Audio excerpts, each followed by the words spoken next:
this was starting. We've just had a few technical issues about getting online.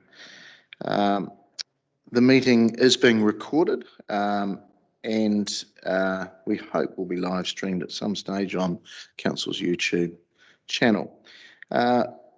While the city is obviously in COVID-19 protection framework orange setting, asking that everyone that comes into the chamber scans in with their vaccine passport and follows the procedures. I'll just get the health and safety up on screen, but this is obviously a non-smoking facility. In the unlikely event of an emergency, we will follow the staff through to the clock tower in the square, Te Marae. And again, unlike the event of the use of a defibrillator, that's located in the front of house downstairs, and obviously any incidents, please report them to the committee administrator. Right, that's our health and safety done. Councillors and obviously officers, if we just ensure we speak clearly into the microphone, because there are people online today, and it's just good measure and good manners. All right, we'll go to number 1, which is our apologies for today. And we do have one apology. Councillor Petrinas for possible early departure. Thank you, Councillor. I'll look to move that, seconded by the Deputy Mayor. Are there any others? Being none, we'll look to vote, please.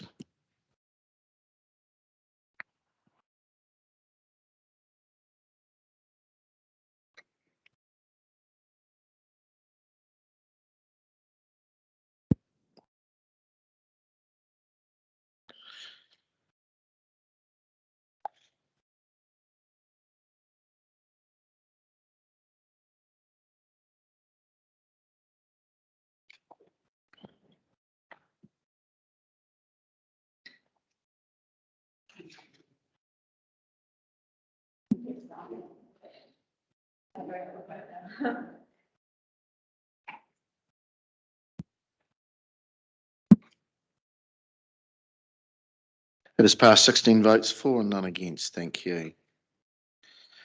Councillors, before we go to our second item, which is around notification of additional items, we will need to suspend standing orders to discuss a couple of things coming up, and they need to be suspended for the duration of the meeting, and we'll obviously need a 75% required to do that. So it's around some of our speakers around presentations that are coming up, and a notice of motion. So I would like to move that the standing orders 2.7.1 notice of motion to be in writing be suspended for the duration of the meeting, and standing orders 2.20.1 presentations be suspended for the duration of this meeting. I'll look to move that. I have a seconder. Thank you, Councillor Harpiter. Any comments to that? Councillor Johnson. Thanks, Mr. Mayor. Sorry, can you just explain the consequence of the second one there? Presentations be suspended, because 2.20.1 enables the group to speak to a meeting on a matter covered by that meeting's terms of reference. Are you suspending the notice period or the ability to give a presentation? Yes. The notice period. Okay, just checking. Thank you. Probably the wording could be, has led people to think differently.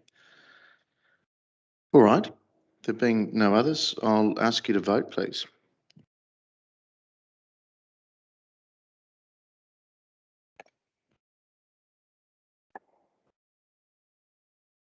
Thank you. That's passed 16 votes for, none against.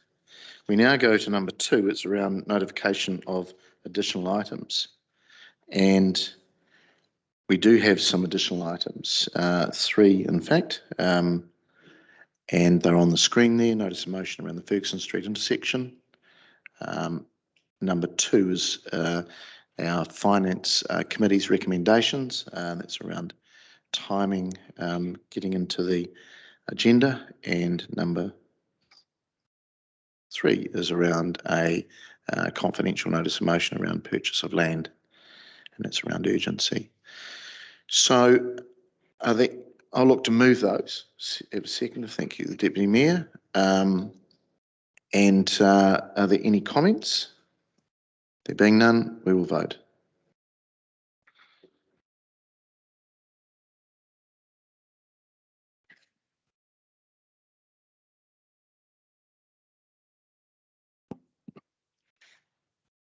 It has passed 16 votes for, none against.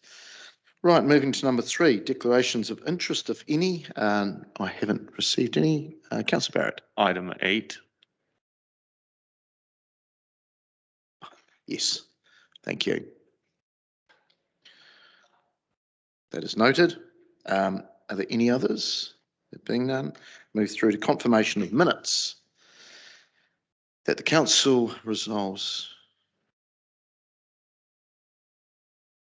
Okay. We will do minutes, sorry. Technical hitch there. So we've got the confirmation of minutes that council resolves the minutes of the council meeting of 1 December 2021 public be confirmed as a true and correct record. I'll look to move those, seconded by Councillor Hapeta. And are there any matters arising from those? There being none, we will vote.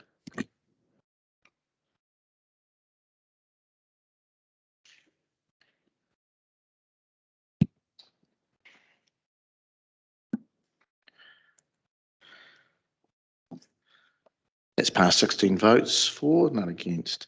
We'll now go to presentations, and the first one we have is from Melissa Downey, and she's online. So Melissa, are you there? Hello to the Mayor and the City Councillors. Yes, we can hear you. Oh, lovely. Could you turn your camera on, please?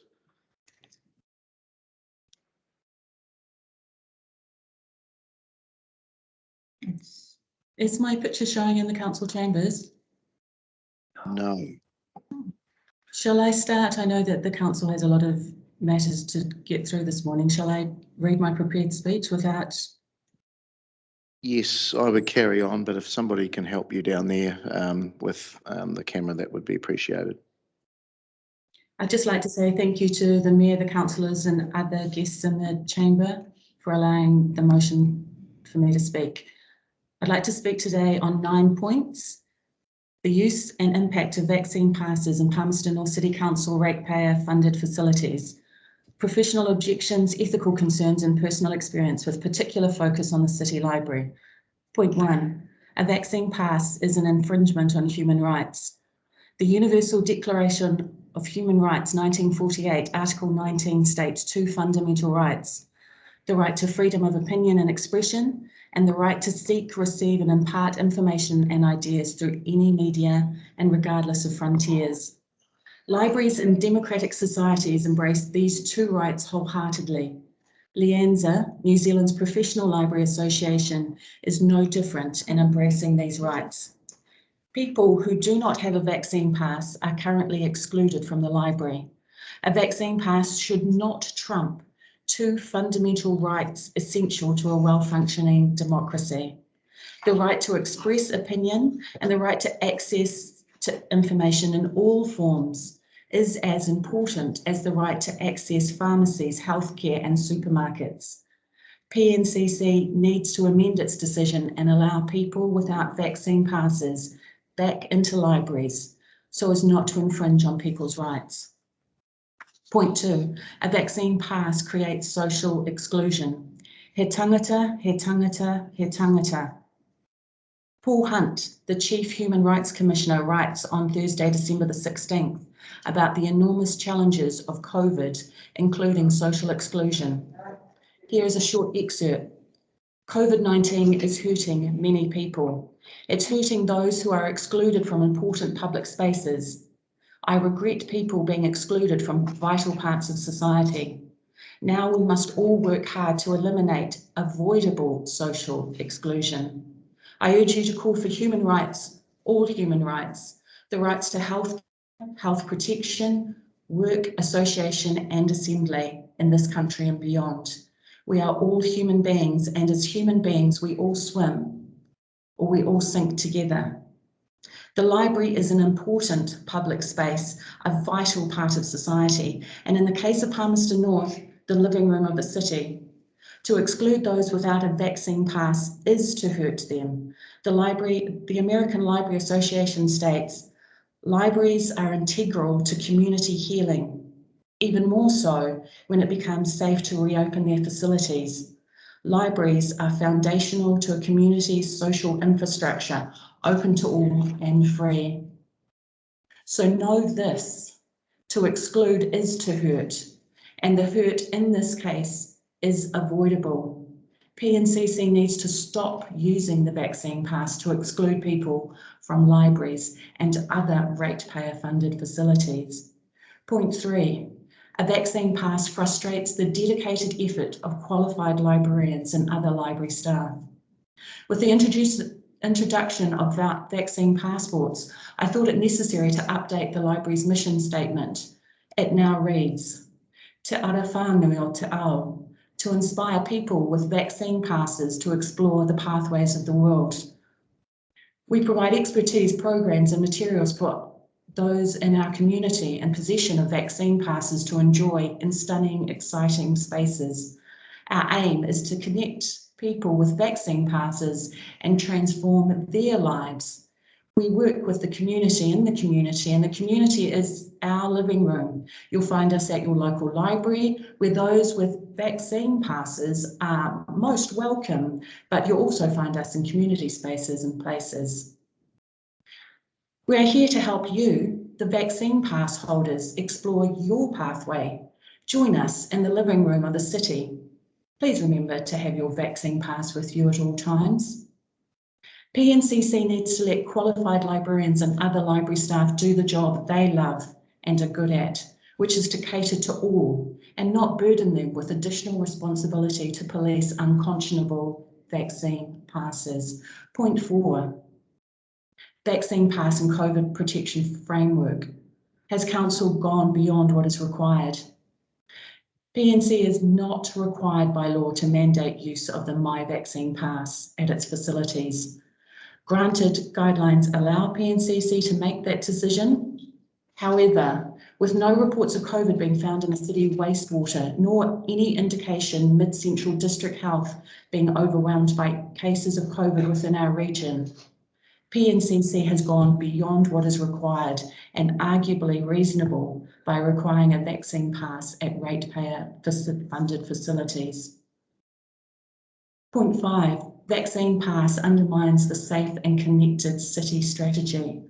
The priorities of Goal 3, a connected and safe community, are on page 4, develop, provide support or advocate for services, facilities and events that create a connected, a welcoming and inclusive community. Vaccine passes stymie that goal. The purpose of the 10-year plan and the levels of service for this plan are the City Library provides programs that support the development of literacy in all its forms. The purpose of these programs is to encourage lifelong learning, research and innovation. How this is going to be realised when only some databases can only be used within the library. Whakapapa, genealogy, which relies on things like microfilm and microfiche, etc. How is that possible if vaccine holders pass holders are excluded? Research of city archives material only permitted to be used within the library on the second floor. So vaccine passes bar lifelong learning and research. On page 12, the strategy says, the City Library encourages wide community use and actively minimises barriers to access. Vaccine passes are most definitely a barrier to access. Nobody can argue that. Point 6, absence of public consultation regarding vaccine passes. A few years ago now, council wanted to install a road safety crossing for children, school children near where I lived. We received a pamphlet in the letterbox explaining what they hoped to do and a submission form to provide feedback. The crossing is approximately 3 metres long and 1 metre wide. We submitted feedback and were happy. A couple of years later, the council wanted to redesign a local playground. Same story. We submitted feedback and were happy.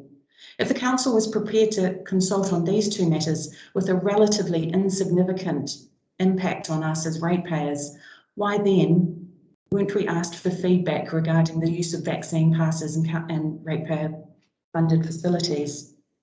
Without adequate public consultation on matters of significant public interest, PNCC has created a risk of its own making, that of institutional mistrust by the public it purportedly serves. Point 7, vaccine pass is not the only way forward.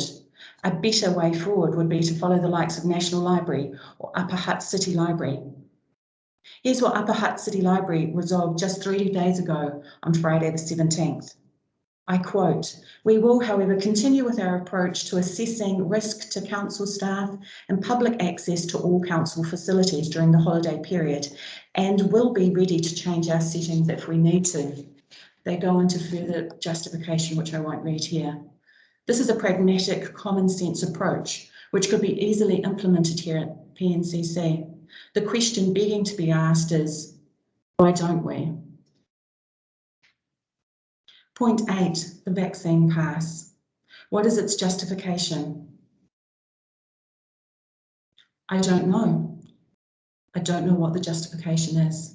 I cannot see what it could be, what it should be. There was no public consultation, there was no chance to provide feedback, and when the decision was handed down, there was talk of a risk assessment document which wasn't provided. I don't know what the justification is. The council has until the 4th of February to let me know as I put in a Lagoima request. Point 9, the unintended consequences of vaccine pass on library users. In the FAQ on the council's website, it asks the question, how will unvaccinated people access library material and services? The council answers, our extensive digital resources are available for you to use. Just head to the City Library website and we've got lots of great resources available to you. This shows me that the PNCC, in writing this, did not consult any of the librarians or the library manager. I suggest you go and find out what exactly is at stake and what library users are missing out on. I have a whole list. It's a big list. Don't make decisions when you don't know exactly what you're excluding people from, please, PNCC.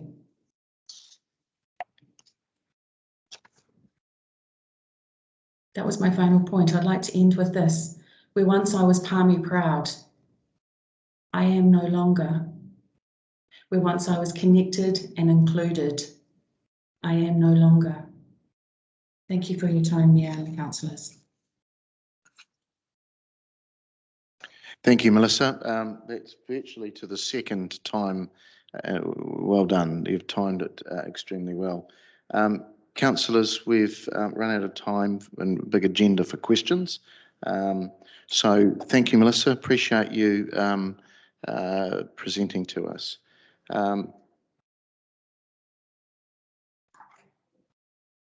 So councillors, we'll move to accept our presentation from Melissa Downey.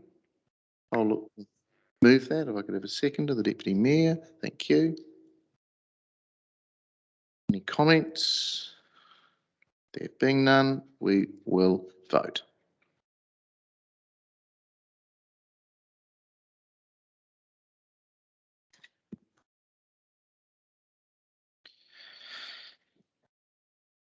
That has passed 16 votes for and none against. Thank you. Right, we have another presentation. Okay, he's not online. All right, we might move to the connected notice of motion, and I'll now go to Councillor Johnson. Now, this is around the Ferguson Street and your notice of motion, councillor, if you want to speak to that.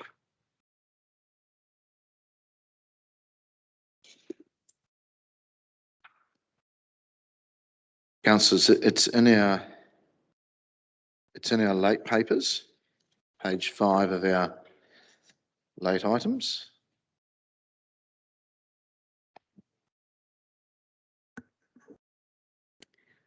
Thanks, Mr. Mayor.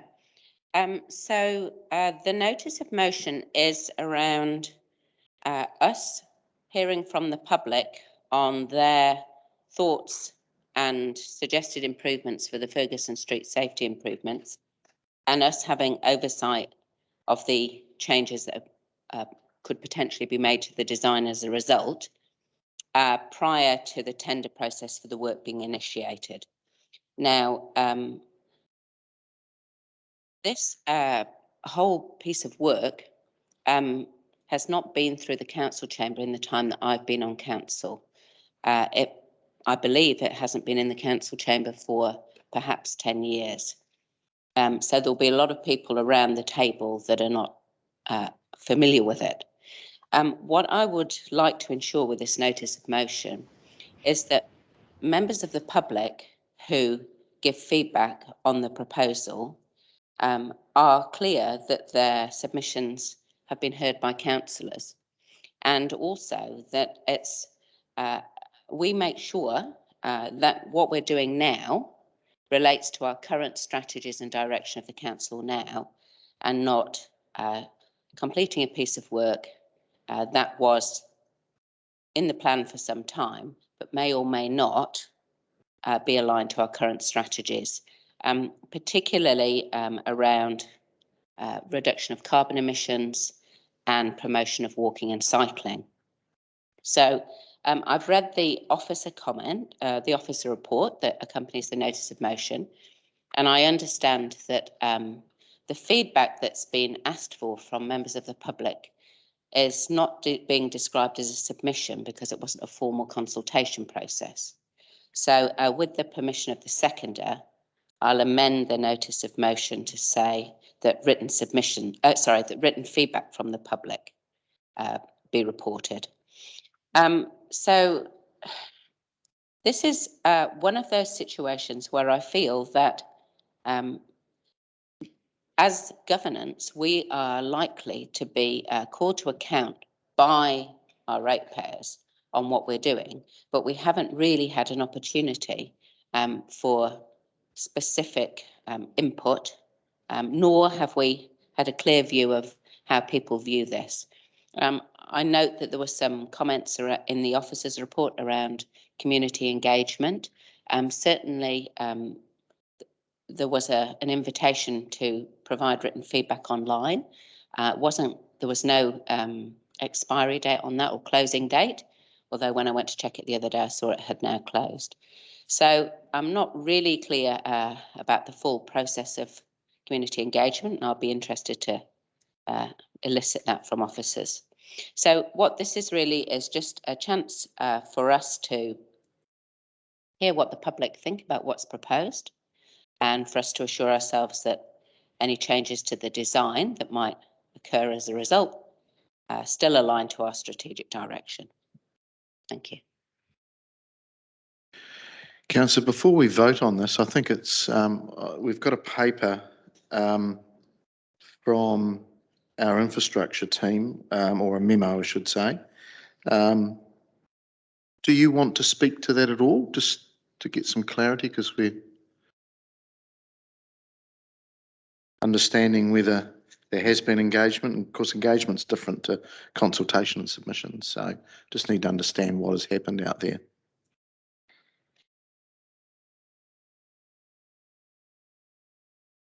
Morning, councillors. It's hard to smile behind a mask. Invite David Murphy as Sandra, well. you can take your mask off while you're speaking.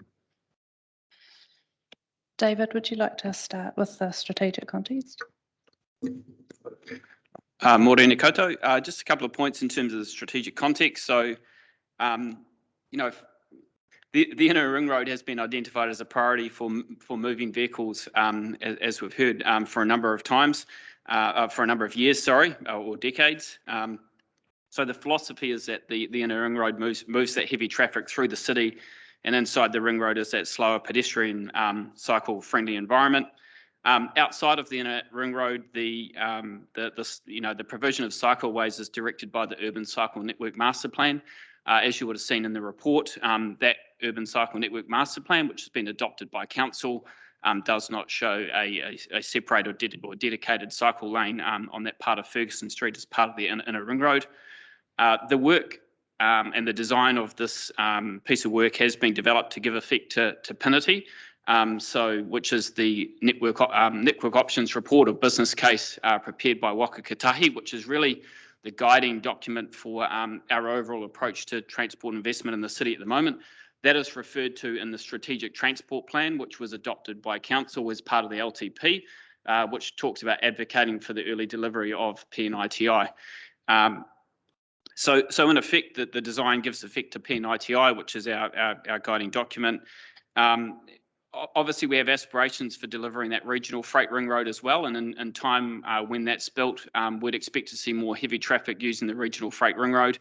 However, there will still be a requirement for heavy vehicles to enter the urban network, and the inner ring road and those 4 main roads coming in is the priority for that. So I think we need to demonstrate to our funding partner Waka Kotahi that everything we are doing is delivering infrastructure in a manner which gives effect to those guiding documents that I've talked about. So. And just to add to that, this program has been on Council's wish list for a very long time. We've finally got success with Waka Kotahi co-funding this year through our low cost, low risk program. So now we've got to try and deliver that within the budget. It is in program 2059, so it went through the long-term plan as a key project that needs to be delivered. So officers have been progressing with that program. The engagement process is to seek feedback on the design to make sure that we've got all the concerns and issues identified based on the balance of what has to be delivered, which is a ring road for vehicles, and to enable pedestrians, cyclists to move across the road into the CBD. The idea is that we want to make the CBD streets for people, and to do that we have to get the vehicles flowing around the city.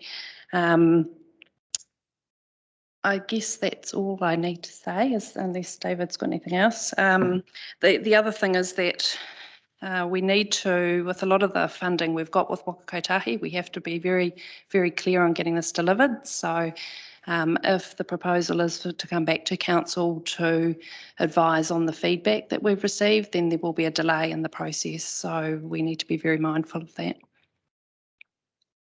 Sorry, just one other thing I would add, is what, while we're trying to be really clear about where we want heavy vehicles to move through the city using the regional freight ring road and the inner ring road, we're equally being really clear about where we want cyclists to move through the city. So it's about identifying routes for different modes.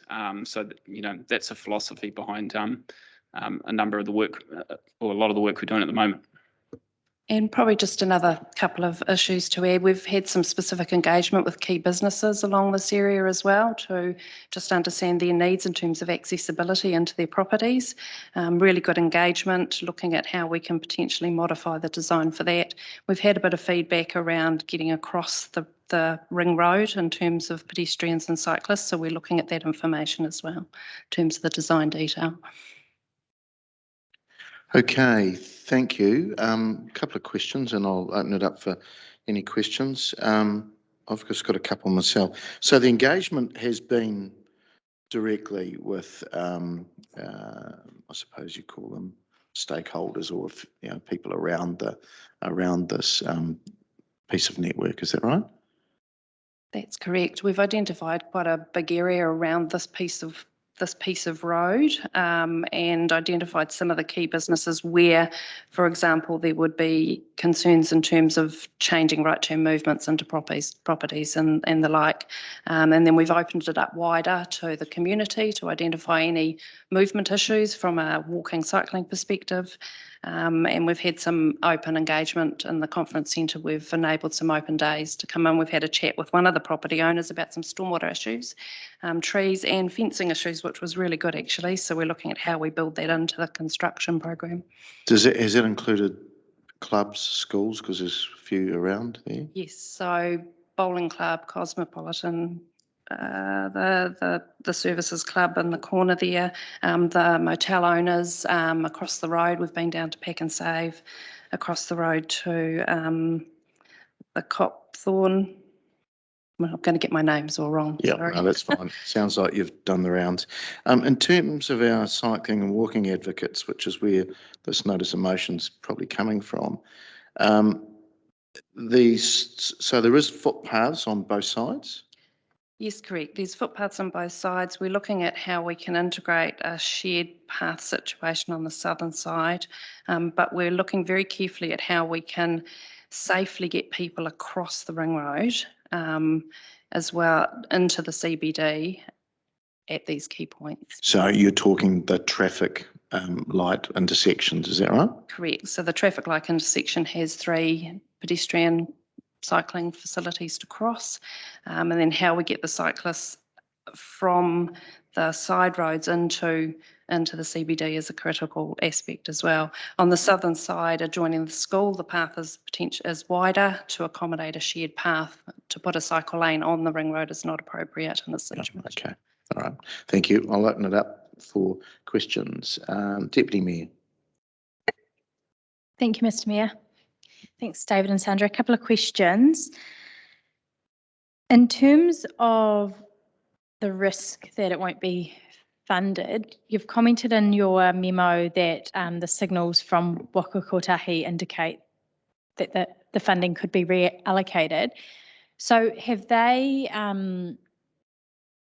basically given us quite a clear steer on get it done? We've had quite a strong signal in the past, just to explain, we get 3-year funding. So for a 3-year, so 21 to 24, and we tend to use that as a bundle and we can sort of push projects forward and back as we need to. We've had a very clear signal that they're going to be looking at year by year now. So any projects that aren't committed or deliverable that may look at being removed to be reallocated across the country because of the tight budgets. Normally they do that in year 3. By that stage it's too late. So we have to show that we've got commitment to the projects that we've been funded. Okay. And in the past, my understanding is that it's proposed to happen now because we've finally got funding for it, and that we've sought funding for it a number of times but have only been successful this year. Is that correct?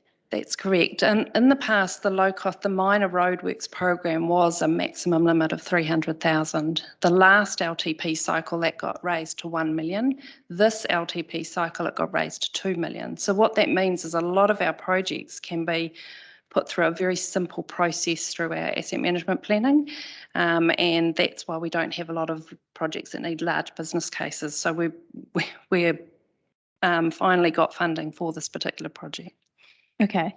In terms of the costs, if we were to hit pause and in your suggested memo, it was looking at it would be going ahead in June.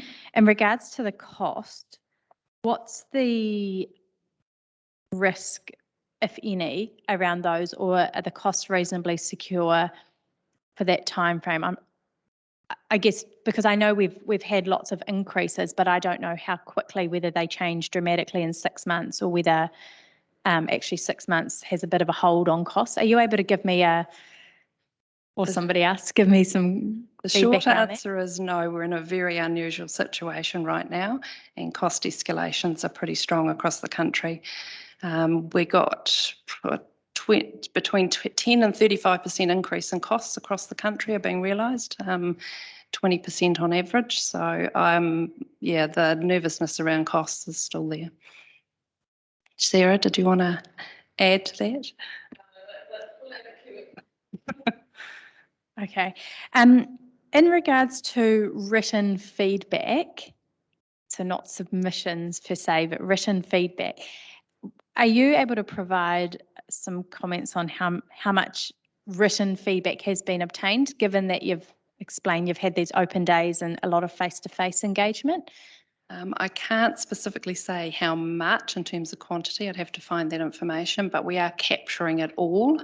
Written feedback, face-to-face feedback that we have, we're documenting those notes and analysing Facebook feedback as well. So looking at all the information, capturing that. Okay, so you've captured feedback rather than specific.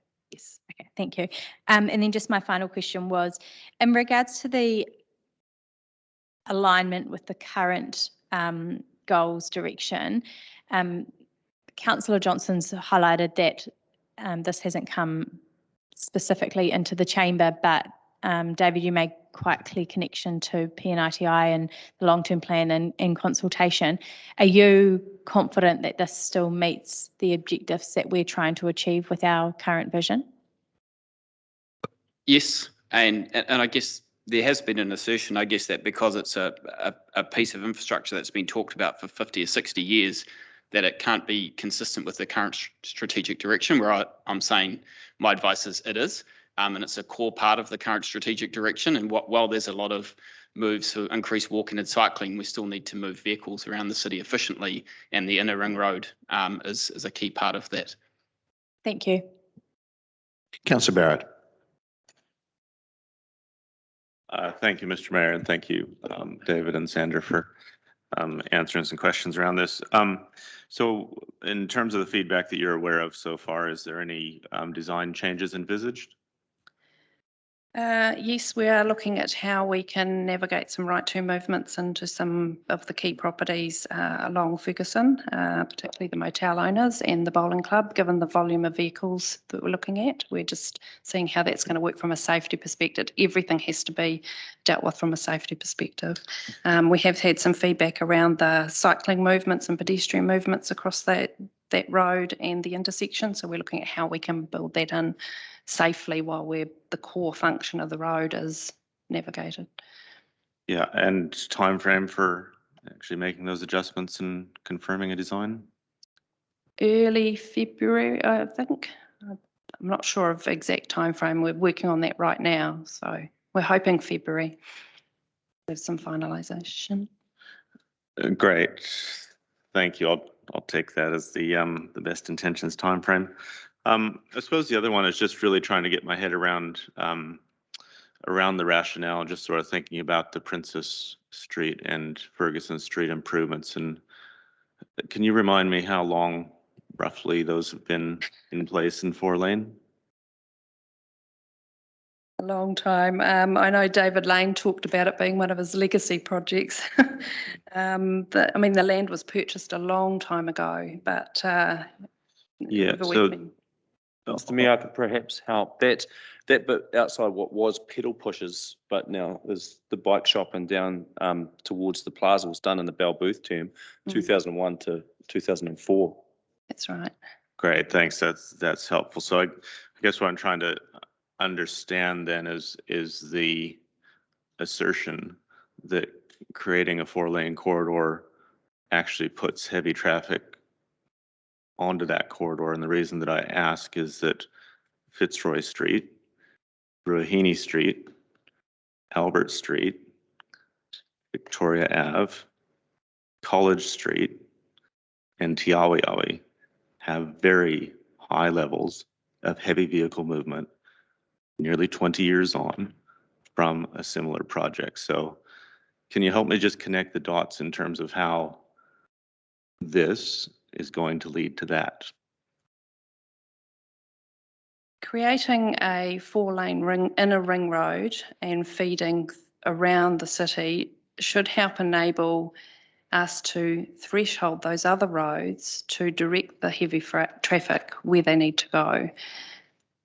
The land use activity around there too needs to be considered. If you think about Albert Street with the Higgins Yard and moving some of these key pieces of land use activity away will also help that. But and David might want to comment on that. But our intention is that we do need to direct the freight and heavy vehicles where they should be going and not where they think the quickest route is.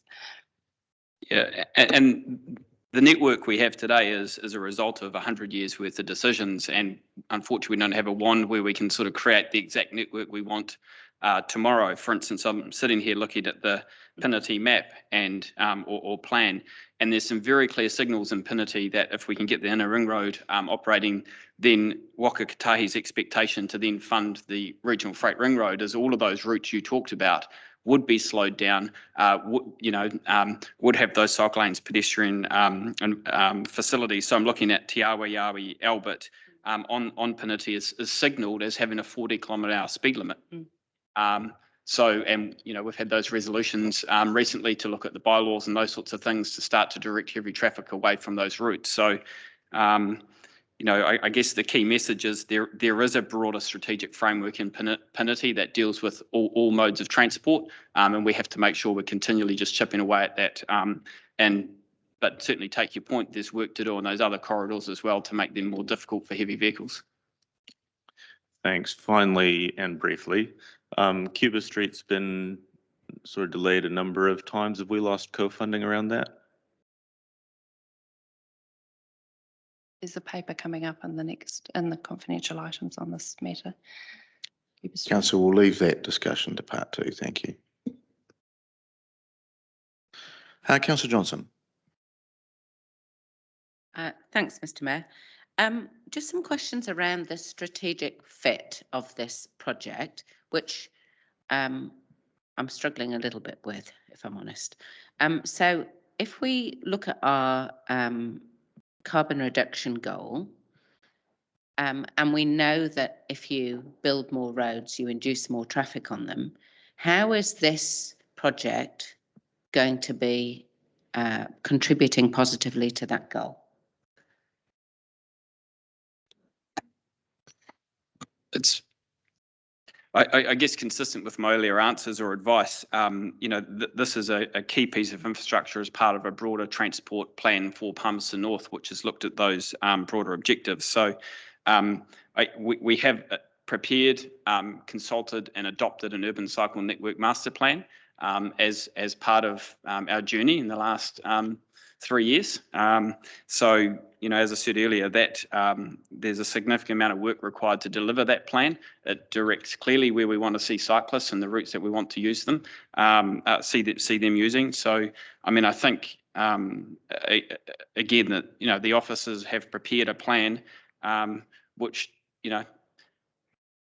gives effect to that urban cycle network master plan. So, there's not a direct correlation between every single transport investment and that carbon reduction. It's a much broader piece of work.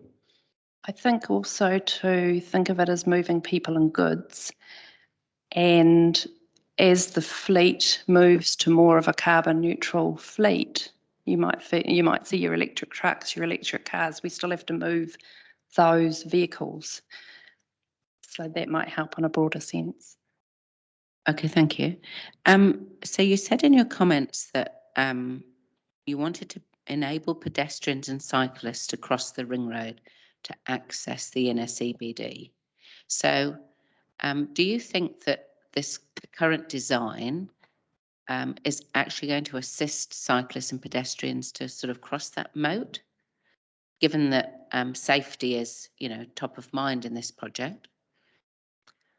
My personal view is I think it will improve safety because you have a signalised intersection that controls when they can and can't cross. At the moment, people are having to cross that road without any controls in terms of very dangerous pedestrian crossing. That's had one death on it, and the signalisation does provide that safety element. So I guess what I was thinking there was the shared path that you've got between pedestrians and cyclists outside the school.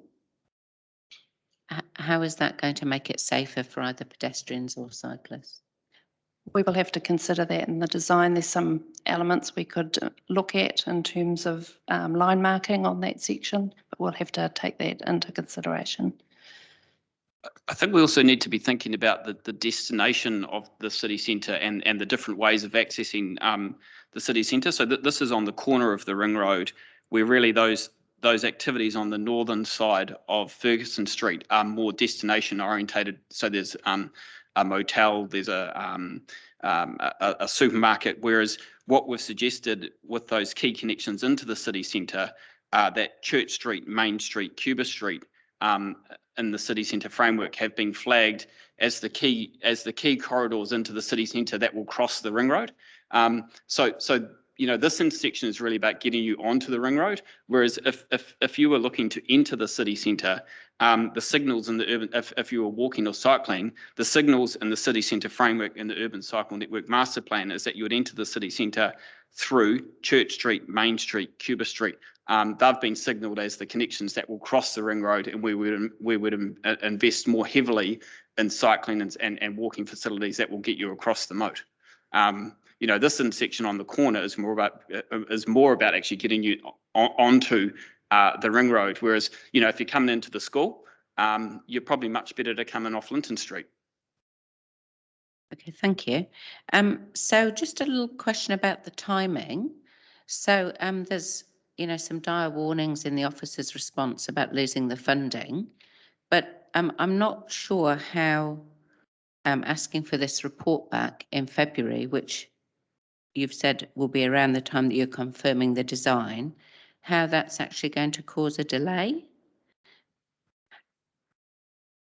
Can you explain how you think it's going to delay the project if you report back on feedback and the final design on the 9th of February? We won't be able to go out to tender until we've done that, and that will delay the process. And as long as we can commit the funding before the end of the financial year, that should sort that issue out. But it is a delay in being able to build and construct. But you did say earlier that you weren't confirming the design until early February, so surely you wouldn't be tendering until you'd confirm the design? We would still need to prepare a report to come to council, which takes time. It takes a good lead-in time, 4 to 6 weeks, to get that information onto council papers. So we wouldn't be reporting to you until later in February.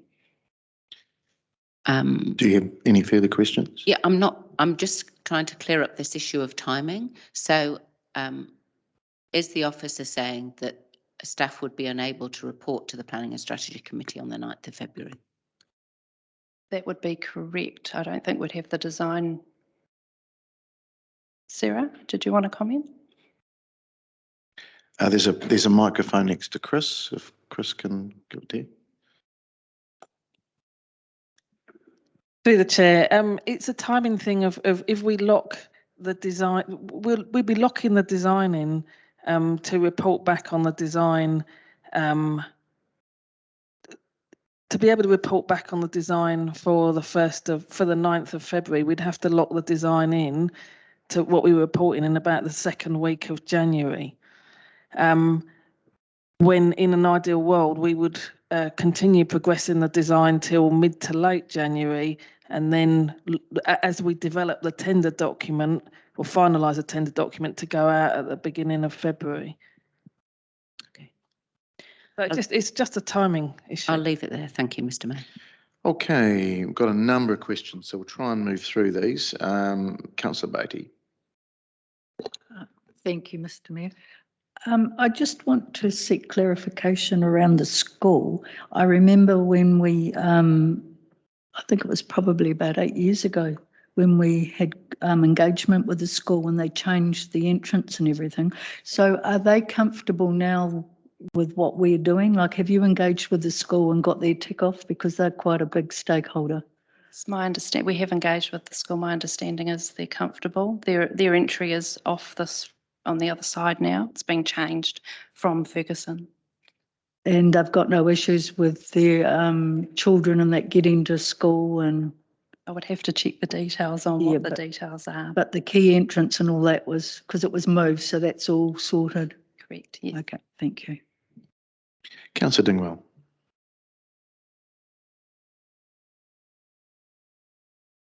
Thank you, Mr. Chair. Just following on from that last, from Councillor Beattie's last comment, and also the comments from Mr. Mayor, around the schools, how much engagement have we done with the schools recently?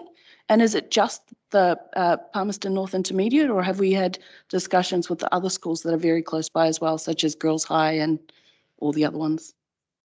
along that whole. Councillor Gills High is several kilometres away. I know, but they all travel through, along those Okay. lines. So I'm just wondering, in terms of the schools that kind of use those routes to get from A to B, The engagement's been with this school adjoining this area.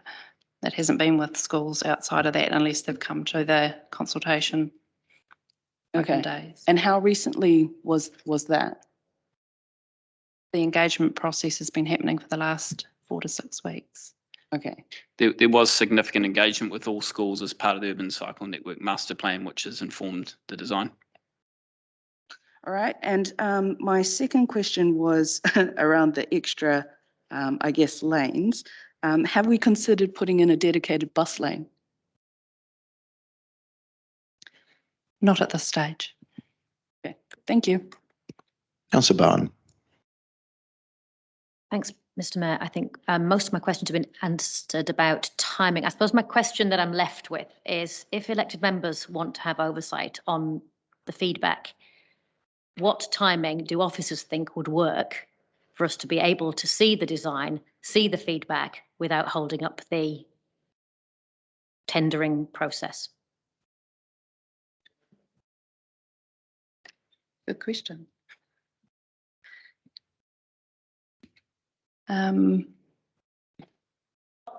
Yes, please. Thank you. Through the chair, I suppose our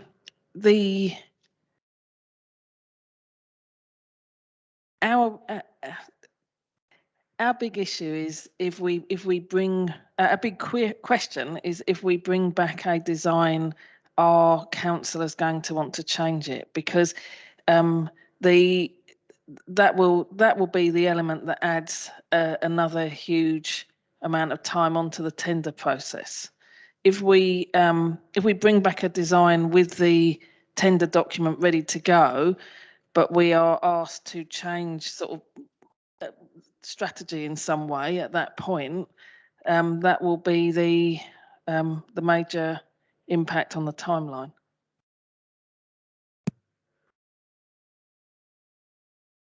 I guess what you're trying to ask is if we're looking at end of January to get some sort of finalisation, then come back to you. It depends when the next available meeting is for that and how we can link into that time frame.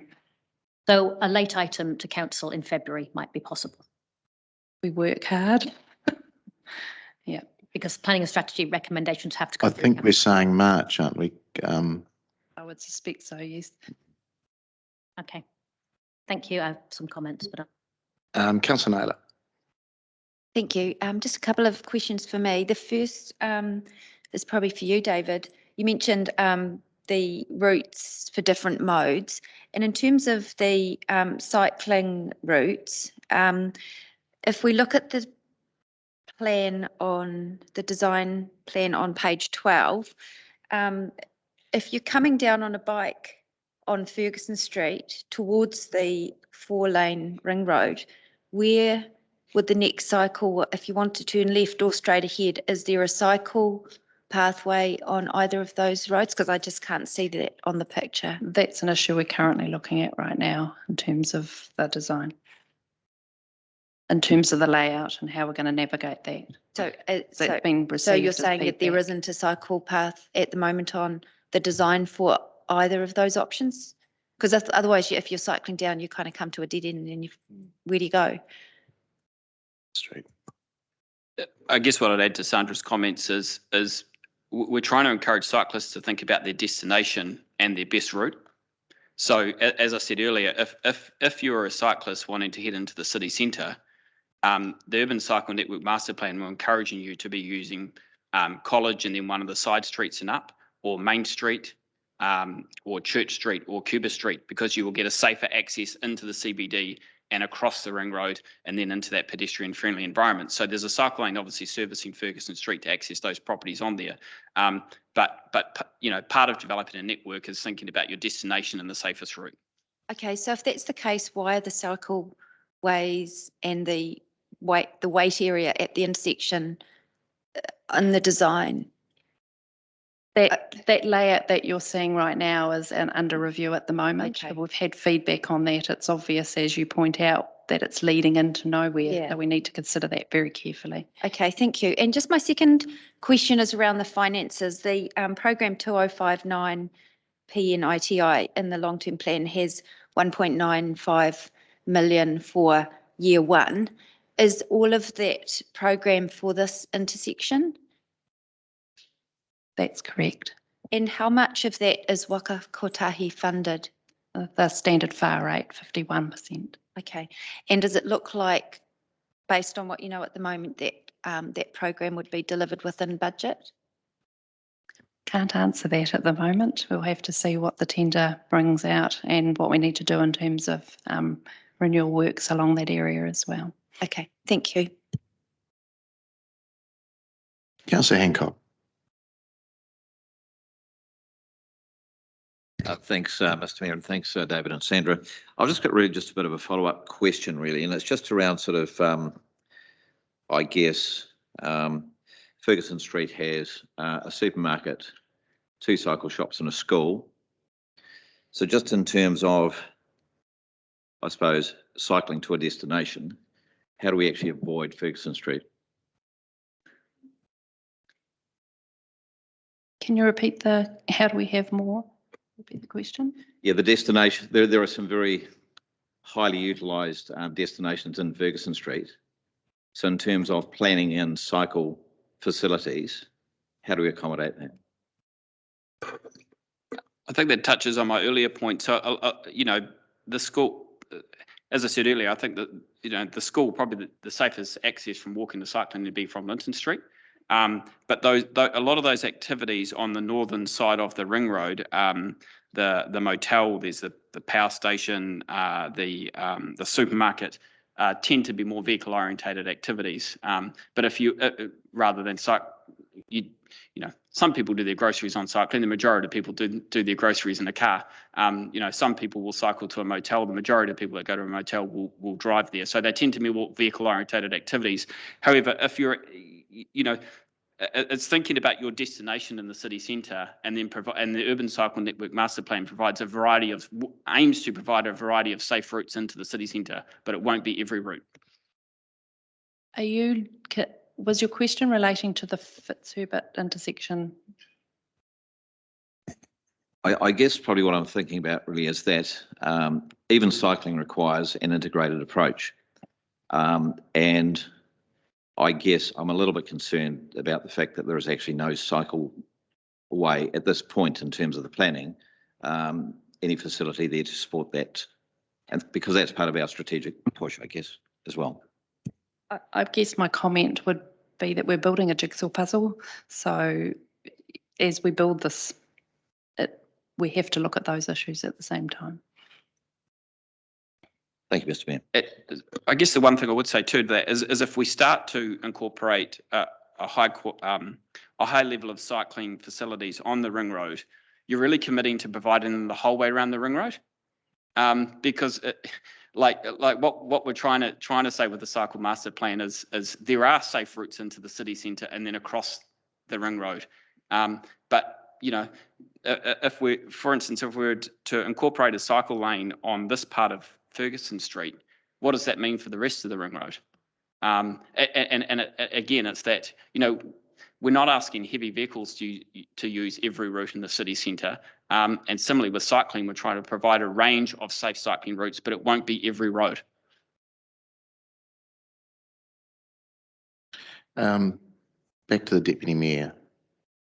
Thank you, Mr. Mayor. Just a question around the process, because under 4.3, which indicates that if the design was brought back, that we would go to a June date, it makes reference to getting the council decision in February, but there's no council meeting in February, and planning and strategy wouldn't have delegation to amend plans. So would that put this into July, into the following financial year as a starting point?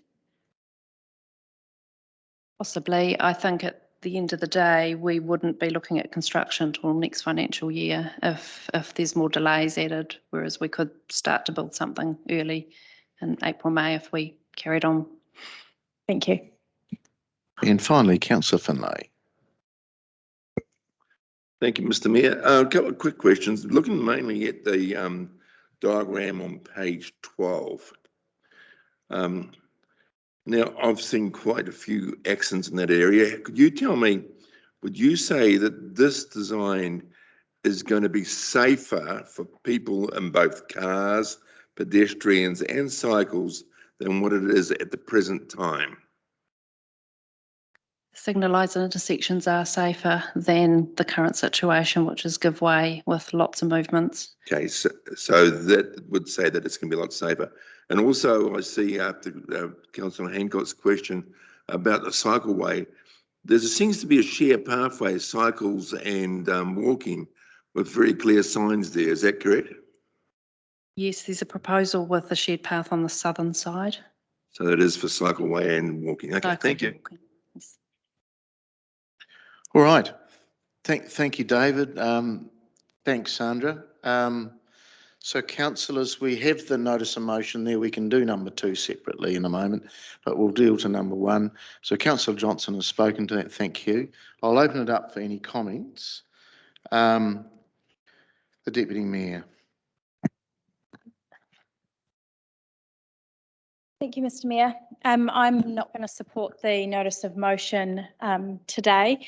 I'm concerned about the risks, particularly around the Waka Kotahi funding that we have currently got secured, that would be at risk potentially of losing that from the funding perspective, but actually from the cost perspective as well.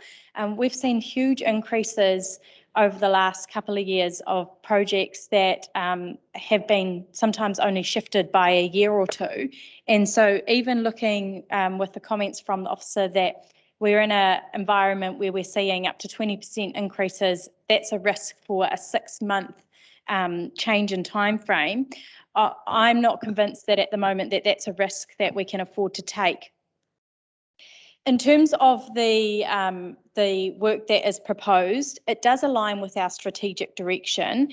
There's clearly been very good engagement with stakeholders throughout the year, and also with both interested and affected parties. So I'm really comfortable actually that people have had a good opportunity to engage with the process, and I don't feel the need for that to come back through this process to add on additional timeframes. I just think that will create unnecessary delays, and I'm not interested in supporting those at this stage. I think the other thing that we need to consider is that we can't be everything to everyone, and we've been really clear with both our cycle master plan and our roading plans that we want particular vehicle or cycle movements on particular roadways. And again, with pedestrians, particularly in the city centre, we can't have everything on every piece of road. And I think that we need to actually prioritise particular movements in particular spaces. Just like we're not encouraging strategic or heavy freight right through the city centre around the square, that we're actually prioritising pedestrians at the moment there. And so likewise we saw with places like College Street where we were prioritising an increase of cycle movements along that street, they became the priority. I think that actually we do need to be clear that our inner ring road, the priority is vehicle movements. That's where we want them to go. We don't want them to go cut through the square to get across town or moving them off other roads, that we are prioritising other movements. So I'm really comfortable with the work that's been done. I've got a lot of confidence in the memo from staff which responded to this particular motion, but actually the consultation and engagement we've done through other pieces of work such as PNITI, I think that there has been some good engagement, and so I won't support this, which I just think will create unnecessary delays and likely unnecessary cost increases. Councillors, look, I want to thank the councillor for bringing bringing it forward. I think we listened to, it needed to be aired. So having a notice of motion to air this has been good. And it has served some purpose in that, with it not being really discussed in any length previously. But I too won't be supporting the notice of motion for a lot of the reasons that the Deputy Mayor outlined. It does actually align with our strategic priorities and NZTA's national guidelines. I think also balance needs to be put into this debate. We can't be everything to everybody. Our cycling master plan has some strategic or priority routes, and it just can't be every road. And the Inner Ring Road does serve a wider purpose, as Mr Murphy outlined, around the Pinity project. So that's about getting great deals of vehicular and some truck movements out of some of these other roads. And we all know the damage that is doing at the moment with that not being properly engaged. There are safe routes for cyclists and for pedestrians around the signalised intersections. And I know when I was leading these cycling forum that it was a big thing of the group to have those up and in place. So I do ask the officers that they do look really strategically about that, enabling whether it's an extra light for the cyclists, which I do know are available, but cost a little bit more. I think it would be quite critical. I think the other thing is around timing, and it's been borne out in some of the questions to officers that clearly, if we decide that we're going to be roading engineers and have a crack at this, we will delay the timing of this. Our little bit of NZTA money that we do get may be lost. The tender process definitely is disrupted. I mean, you cannot fudge this. And the construction season does delay it because it becomes into a winter works and will be unlikely to be carrying out a heavy construction of any sort in the winter. So I do think there's a real risk here of delaying. So I appreciate that we need to discuss it. I think it's been aired well. I do want to, there's got to be balance in this debate. And I think that has been had. So I won't be supporting it. Thank you. Right, Councillor Naylor. Thank you, Mr Mayor. I will be supporting this notice of motion. I think the discussion in the officer's report was useful as well, and certainly to me it highlighted a few issues, in particular some key design components that still need to be resolved. And to me those issues aren't insignificant, particularly around our strategic cycle master plan and how that fits with the ring road. To be seeing a design that is yet to be confirmed, but that has cycle pathways that end at the intersection and then don't go anywhere is obviously an issue that needs to be resolved.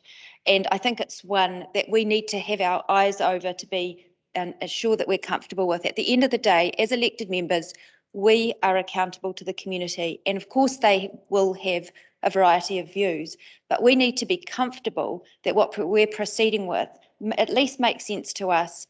We're the ones that actually wear it at the end of the day. So for that reason, I think it's more important to get it right and have the engagement done well than it is to get it done soon. And I think we've seen projects with funding roll over to the next year enough times that I feel fairly comfortable that that shouldn't be an issue. So I'll be supporting the notice of motion. Councillor Finlay. Thank you, Mr Mayor. I can remember 20 years ago when that ring road was supposed to be done all the way round, but we lost the funding, so it didn't get done. And the community was all for it and they were all supportive. But of course, this is Palmerston North City Council, so we're the world champions at procrastination.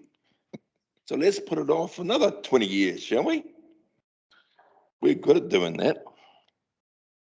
Over the last 20 years, I would have had hundreds, and I mean it, hundreds of people say to me, when are you going to do something about that ring road and get it finished? It's a problem. It causes congestion. I have seen accidents in those corners.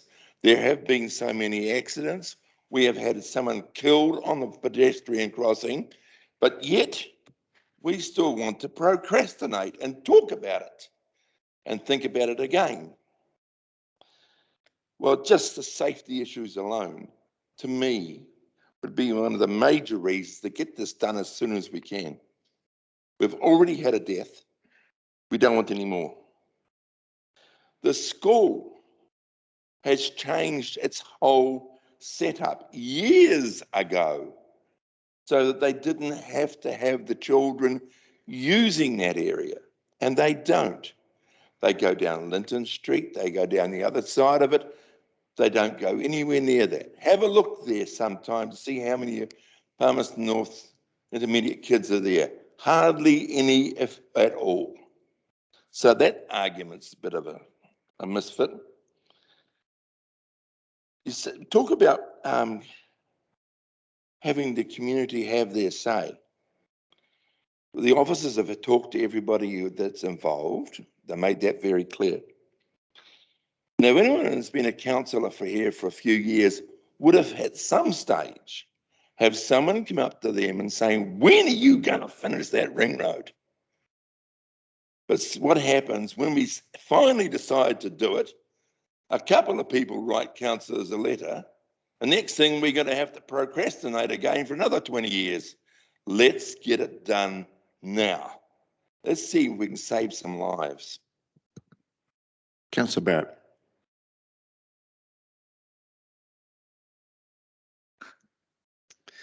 Thank you, Mr. Mayor, and thank you to colleagues for what has been a very constructive approach and debate on this, and would certainly acknowledge and share the views that officers have given us some really good advice through this report in terms of where this is at and where it's going.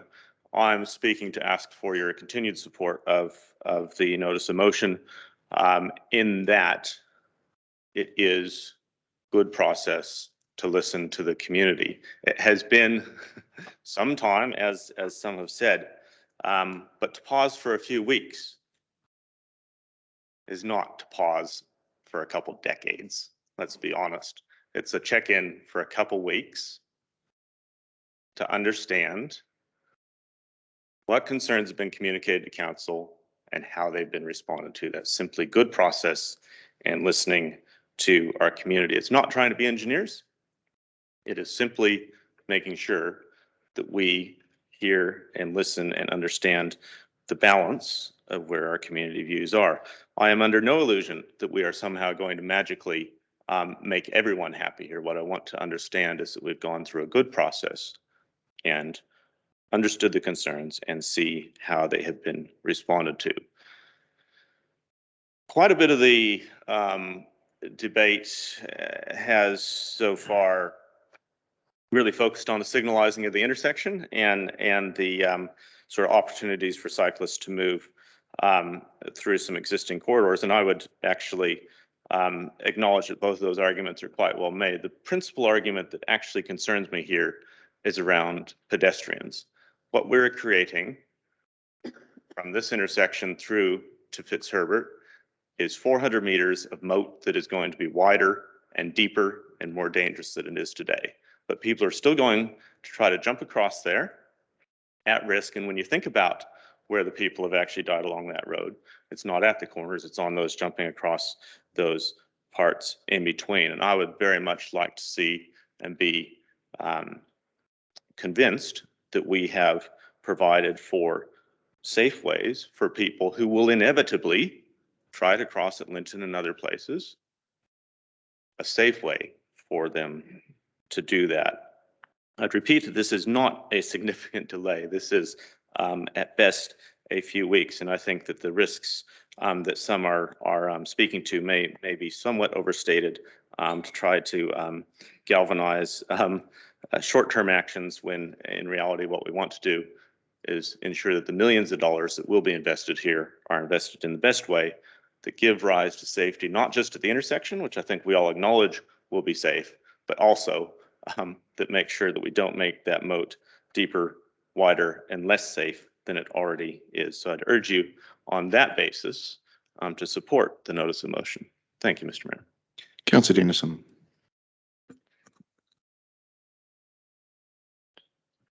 Thank you, Mr. Mayor. I'm going to oppose this notice of motion for similar reasons as the Deputy Mayor and yourself, Mr. Mayor, outlined. And even Councillor Finlay outlined. I've been round when we did the last stretch, as discussed earlier, around from the bike barn down past the plaza. And that also included some left-hand only turning out of Donington Street, for example, and all those other streets that come on from the south. And the acceptance of that was fairly readily adapted to. And there would be as much larger transport movements into the plaza, for example, to that supermarket, as there would be to the Pack and Save. This is doing two things that are significant to the city. One is it's addressing the tricky intersection at Pitt Street, where there has been a number, and the carriageway along Ferguson Street, which has had 17 accidents that have been reported, and a fatality. Addressing those safety concerns, the danger, the risk, and that risk of injury. The other is going to be a major improvement to the city traffic flow around the inner city. This is the last stretch after waiting decades for it. And I think now is the right time. I'm pleased that Waka Kotahi have funded their 51%, and I don't want to put that at risk, and be the council that have put their pause or procrastination, as Councillor Finlay likes to term it, at risk of maybe waiting, years later for this to be concluded. So this is a significant milestone. I'm happy to see it advanced. As far as that public feedback, I don't think we need to have a wait for it to come to a particular meeting. That could have been circulated potentially to us informally for us to be aware of what the views were. But I'm satisfied that the officers are taking that and making further adjustments to the first proposal in recognition of that feedback. So I'm comfortable all round and will oppose this notice of motion. Thank you. Councillor Dingwall.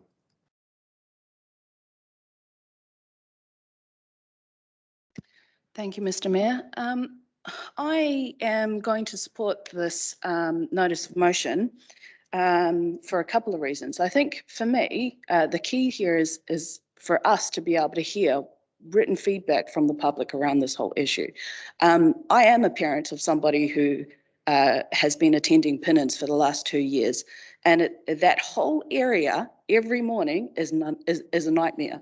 And trying to encourage the kids to, do things like cycling is one thing, but twice a week my daughter plays the harp, so I have to take the car because you can't put a harp on a bus or a bike, and the movements around there with the cars is really difficult. All of those streets get bagged up every morning, every day at 3 o'clock, and we see near misses all of the time. But I think the issue that I have is that as a parent, I haven't actually seen or heard much feedback from any of the other kind of parents who are using this strip in the last sort of year. I haven't had anything really from the school recently. And so I'm a bit kind of concerned that a lot of the parents who use those areas aren't actually aware of kind of the changes that were decided some 10 years ago. And so I'm just kind of, I guess, concerned that if we aren't seeing the written feedback and it's not being put out in the public sphere for everybody to actually know where everyone else is sitting, then that doesn't make for good decision making. And I'm uncomfortable with saying, yes, let's do this project, let's go ahead and tick it off and go to tender when we haven't actually heard from the public recently in this sphere. Thank you. Councillor Beattie. Thank you, Mr. Mayor. I'm not going to support this. We actually have heard from the public, and we heard when we did the 10-year plan, and I've heard many times over the years that we need to finish this connection of the street. I mean, it is a safety issue, and sometimes in the city it's not all about cyclists. This is about trucks and getting those trucks out of streets that they shouldn't be in and getting that whole circle finally connected. And once we get that circle connected, we'll see a lot of improvement on a lot of those outer streets. I used to live on that corner of Ferguson Street and Fitzroy Avenue, and the amount of trucks and backing up that you couldn't get around that corner because it's single laned. I mean, we've got 4 lanes going into 2 lanes, and it's a nightmare around that corner. And I've seen that many trucks go straight through the square instead of going around that corner. So to me, it's absolutely ridiculous. In February, the tender documents and the final design will come to council. If that design is not right, then council has the power to veto it. So we do have a last step in the process, and I'm comfortable with what the team, the staff, and the management have put through. My biggest concern was the school, and that was dealt with, I know, 10 years ago, because it was one of the first things when I came to council. And this thing has been actually going on for 30 years because my brother actually owns some land on the corner of Ferguson and Princess, and that area was designated 30 years ago, and it's taken 30 years. So, and he's not even here today to see it. It would have been good for him to be here to see it. So I am confident that the staff know what they're doing. They need to, I mean, the key people in this are the stakeholders in those streets. And the cyclists, yes, but to me, they don't have the same weighting as the businesses and the trucks and the traffic on that street. So I think this is the time where the cyclists just need to have a look at alternative streets. So I will not be supporting this recommendation. Councillor Butt. Thank you, Mr. Mayor. Probably it's my English which is stopping me to understand where this notice of motion says that we don't want to do it or we want to delay it intentionally. I can't understand. This notice of motion doesn't say that anybody is opposing this project. We are asking, or the mover is asking for a report just before finalizing the thing. Regarding the school and school children issue, I guess to see the school children, you have to get up a bit early, around 8 o'clock, and go around the school and see what's happening there. If you go after the statistics, if hundreds of people approach you and say, when are you going to finish this? In 20 years, in the last 3 years, at least a dozen people should have come to me and asked the same thing. I haven't heard a single word, but I have a written proof and written comments by some of the members of the public who want to know what is happening and who want to say something about it. That's all what this notice of motion is saying. About the cost, the officers have just explained that even if they don't do this, even then they are not guaranteeing the same cost, or they are not capping the cost. So you can't control the cost even if you don't do this report. Third and last, or fourth or last thing, if a report can be prepared overnight in response to this notice of motion, I'm not sure how it is going to delay the whole project if we get a proper report. Thank you. Councillor Bowen, you've jumped in and out a couple of times. Do you still wish to speak? Thank you, Mr. Mayor. I've jumped in and out a few times, which probably reflects my uncertainty on this whole issue, because I absolutely support the intention and it reflects a lot of the community conversation we've all been hearing. But the officer's report made very good points and gave me a lot of confidence in the community feedback that has been sought and the work that has been done. And I am very nervous about the potential and possibly overblown sense of risk to budget and timeframes. But so I would thank elected member colleagues for their wise words on this from both perspectives. I think where I land is probably as a result of comments made by officers and one by Councillor Dennison, who said this could have come to us informally. Yes, it could have done, and it hasn't, which is why we're here. So there's a flaw in our process at that point, and we have experienced through this term of council and probably before that, that there is a world of difference between the general feedback we receive on strategic high-level documents and the specific feedback we receive when we're talking about somebody's road, somebody's parking, somebody's cycle lane. And that's a process problem that we've encountered many times and will continue to encounter if we don't stop and reflect on that. I think possibly, I hesitate to say cynically, but my feel from comments was that officers were worried that elected members were just going to change the plans, and the mayor mentioned that we're not roading engineers, and clearly we're not.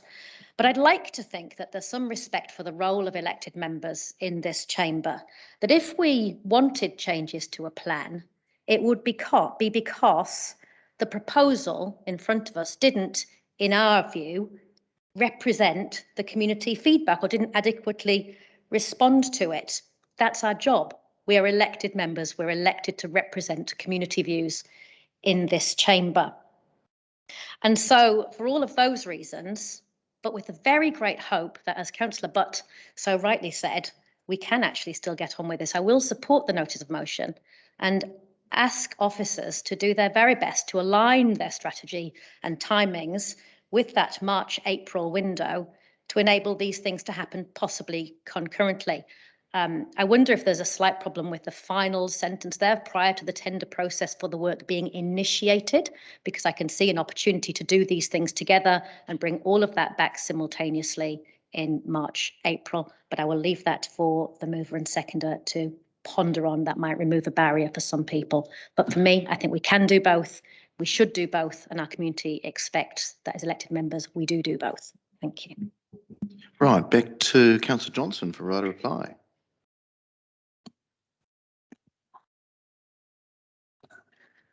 Thanks, Mr. Mayor, and thank you, colleagues, for your comments. I thought it was quite an interesting debate, actually.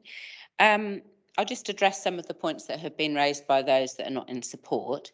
I thought Councillor Butt explained it probably best of all, in that I certainly have no intention of this work not being done in some form or other. The intention of this notice of motion is that we become aware of public feedback on the project, and we assure ourselves that that public feedback has been taken into account with an updated design. And that really is a process issue, as Councillor Bowen identifies. It surprises me that some other supporters of process around the table have not really understood that. In terms of the timing, colleagues may wonder why I specified the Planning and Strategy Committee meeting on the 9th of February. That was after a long discussion with the Chief Infrastructure Officer about the best timing for this report to be brought back. So the timing was informed by the Chief Infrastructure Officer. It was not something that I dreamt up on a Sunday afternoon when I had nothing better to do. I'm very happy with whatever timing officers think is suitable. But what I'm a little bit wary of is a project being on the books, as it were, for, I think Councillor Beattie said 30 years, and then suddenly we don't even have a month leeway to reconsider public feedback and to assure ourselves that the design is up to scratch. It's not going to be a question of not doing it. It's not going to be a question of signalling an intention to redesign the work, not at all. And others have mentioned safety. Safety is very important to me. Safety is the primary consideration why I've brought this notice of motion. Safety, not only for people driving around the ring road, but for those on foot and those on bikes. So I really reject the argument that we're putting funding at risk here. The funding was only signalled to us possibly a couple of months ago. And I cannot think that delaying the project by potentially 1 month, because remember, officers told us that the final design wouldn't be ready until the early weeks of February. There's a council meeting on the 2nd of March. I mean, it's hard not to think that there's just no will to bring this report back to elected members, because I really don't think that either timing or funding are significant issues here. So I'm happy if the mover agrees to change the reporting date to the council meeting on the 2nd of March. And he's indicated that he is happy with that. In terms of the comment around tender process for work being initiated, I simply thought that it's pointless to bring us back a report about a project if it's already gone out for tender. In the instance that we're not happy with the project, rather than redesigning it, we might consider to send it back. So it really is pointless to be looking at this after the tender's been advertised. So, you know, I don't have any more to say other than that this is not about cyclists, as some have said. It's actually about the process of the public giving their feedback and the process of their elected representatives assessing that feedback and assessing that staff have listened to it and updated the design. So I do hope you'll support it. Thank you. All right, councillors, we will vote.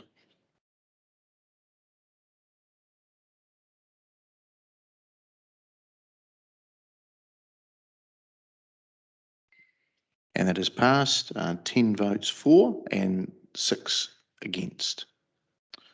All right, we have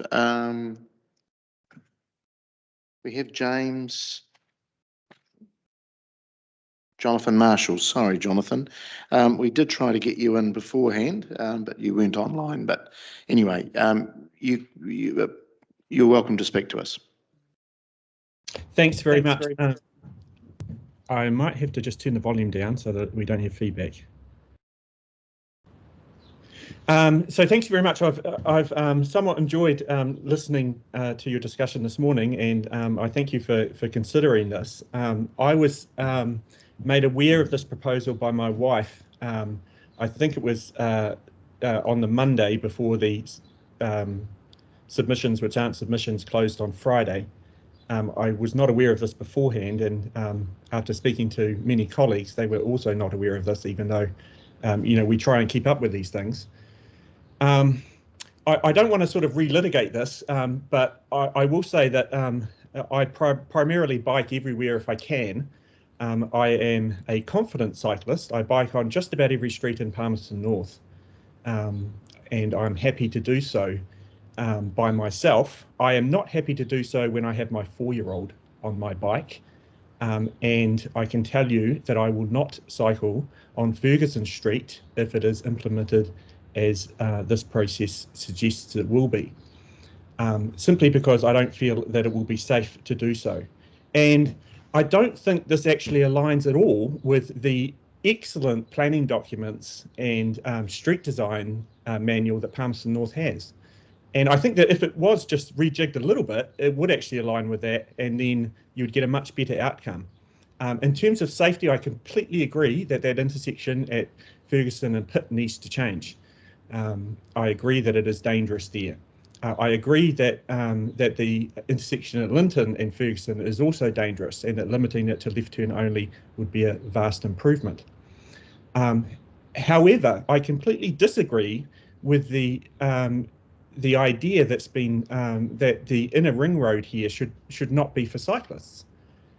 It's a road that gets you from A to B. So all modes of transport should be supported, and indeed that's what the Palmerston North Street Design Plan gives us. I'd like to share my screen if I can. Hopefully this should work. Should hopefully be able to see an image from this is from the Centre City Framework. And we can see we've got this lovely tree-lined inner ring road, which is perhaps somewhat aspirational. As I'm sure you're aware, there are no trees at all on Princess Street here. There are a few down Ferguson, I think. There are some down Pitt Street. This is the section we're talking about down here. I live over here, that's my house right there. But frequently, we walk up Ferguson Street to go to the supermarket. We cycle into town. we cycle to the bike shops, which are here and here on Ferguson Street. There's another bike shop here on Cuba Street, on Grey Street, another street that you are planning that is 4-laned. There's another bike shop here, just off Princess Street, which again is 4-laned.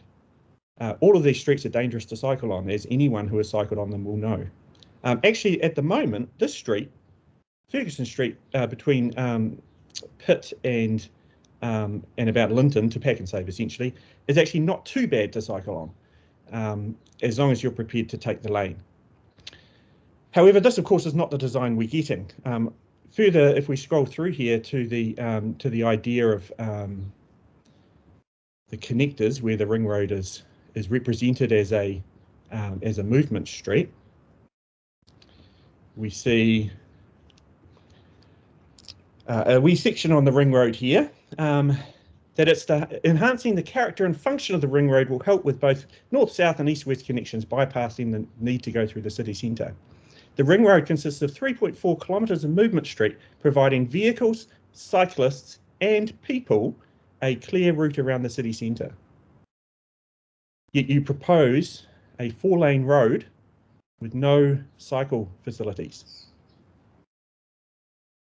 Instead, you're suggesting a shared path on the south side, where cyclists and pedestrians and people on the great new scooters that we have to get around are all supposed to mix and somehow not crash into each other.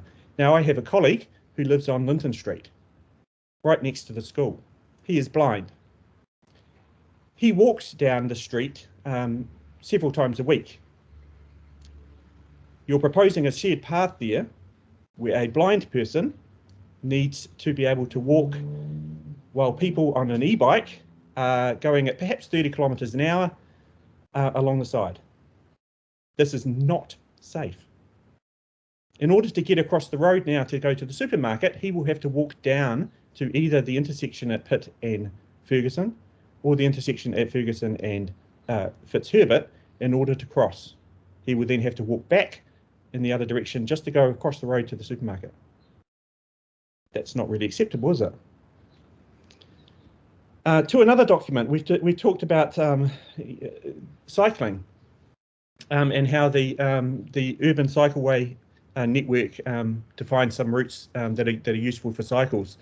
I'd just like to focus on this one section here from the New Zealand government. We cannot continue to define cycle lanes as a painted white line that disappears when it gets too hard. We heard before how we have these cycle boxes at the proposed intersection that go nowhere. Perhaps we could bring it up and have a look just so that we remember exactly where it is.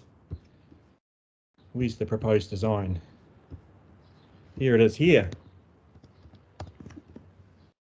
How are people supposed to get here when they're on the shared path? How did this person get there? Where are these people supposed to go? There's currently a crossing here where people that are walking from the school, kids, can cross and keep going further down Ferguson Street. That's been taken away. Apparently it's too dangerous. However, it's not dangerous to turn right next to an intersection. This doesn't make any sense.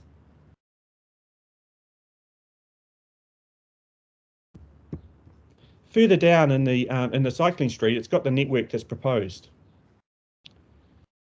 Here it is here. If we look at this, you'll notice that there's a wee box here. From this corner here, this is Ferguson and South Street. Along here, up here, along here, and down here. Zero cycling facility. Somehow, we've got to somehow magic our way in here by using less convenient streets. It's been proposed that we go down Church Street. Church Street contains angled parking on both sides of the road and in the middle. It's incredibly dangerous to cycle down there. I've had so many close calls where people back out of parks or even go forward out of parks and simply don't see me. If the road goes ahead as it is, there will be fewer people cycling to the city centre. Even with e-bikes on the rise, there will be more cars going around the city centre, and as a consequence, there will be more cars going through the city centre. If your goal is to get cars off the roads in certain places, then traffic calm those roads. do that first, and then if congestion rises, take care of this. You can implement the safety fixes here without having to 4-lane it, without making it overly dangerous. Lastly, I'll look at the street design manual. This is a movement street in the city centre. So we're proposing this section just in here. Okay, if we look at what a movement street is, it provides through movement for pedestrians, cyclists and vehicles. We have some pretty pictures here, which of course look nothing like the proposed design. Notice that there's separated cycleways on each side. There's mid-block crossing points for pedestrians. Movement streets are typically key movement corridors around the city centre, e.g. the ring road. They are designed to be on a human scale. I don't know if all of the asphalt is human scale. Pedestrian conditions are suitable for people of all levels of mobility, especially areas for pedestrian comfort are important, especially for disabled people and older people. Pedestrian conditions are suitable for people of all levels of mobility.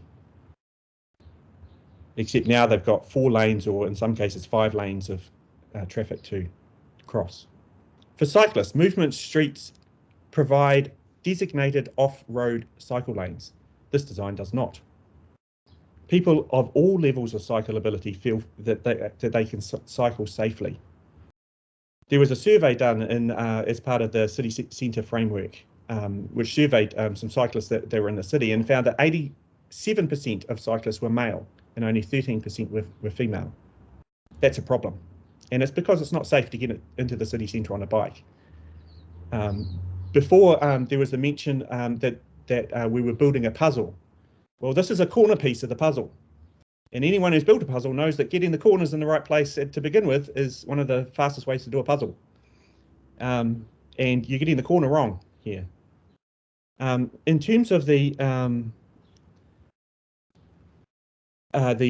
purpose of in terms of cars, the proportion of space designated for vehicle movement tends to be higher than the allocation for pedestrian and cyclists, but nonetheless there is allocation for pedestrians and cyclists.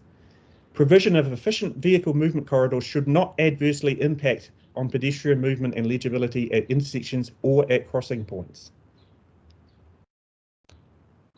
In my view, the design just does not fit in with what the street design manual says.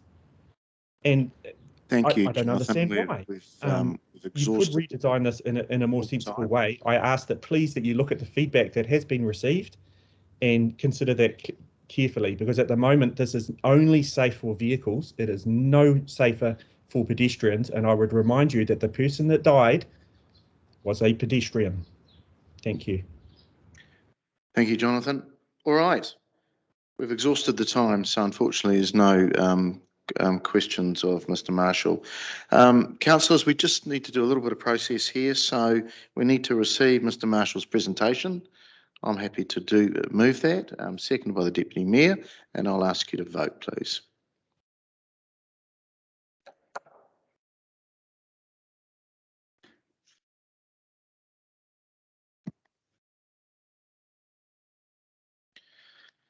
As passed, 16 votes for and none against. Now we just need to go back and we need to receive the officer's report on the notice of motion. So there's just a little bit of tidy up there.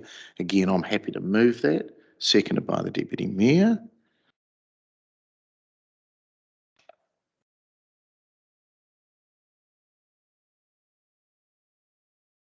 All right, and we will vote as well.